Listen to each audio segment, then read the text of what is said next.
22 million black victims of Americanism are waking up, and they're gaining a new political consciousness, becoming politically mature.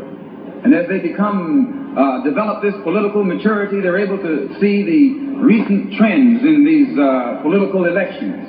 They see that the whites are so evenly divided that every time they vote, the race is so close, they have to go back and count the votes all over again. And which means that any block, any minority that has a block of votes that stick together is in a strategic position.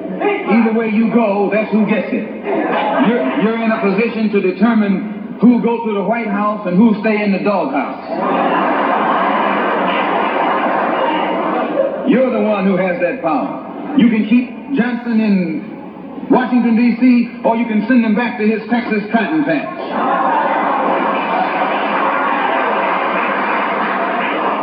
You're the one who sent Kennedy to Washington. You're the one who put the present Democratic administration in Washington, D.C. The whites were evenly divided.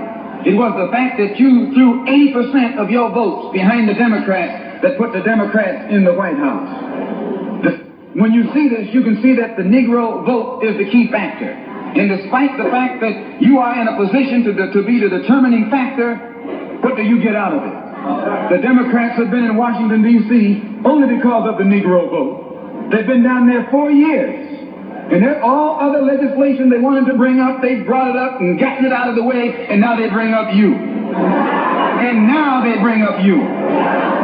You put them first and they put you last. Because you're a chump.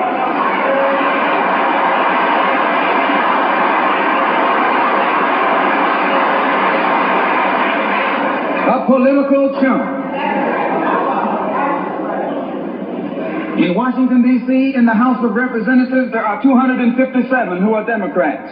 Only 177 are Republicans. In the Senate, there are 67 Democrats. Only 33 are Republicans. The party that you back controls 2/3 of the House of Representatives and the Senate, and still they can't keep their promise to you because you're a chump.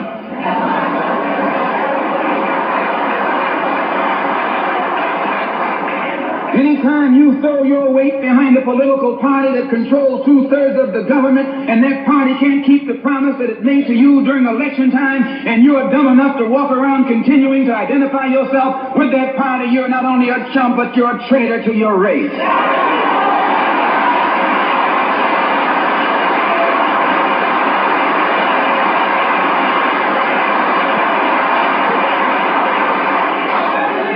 And what kind of alibi do they come up with?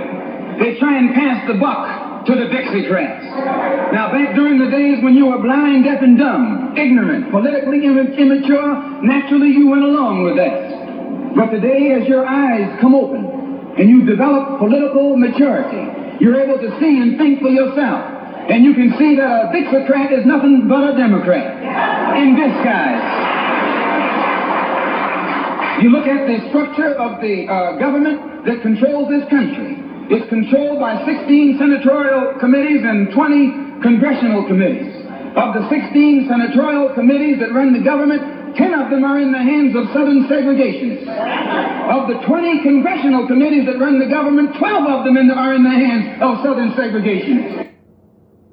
22 million black victims.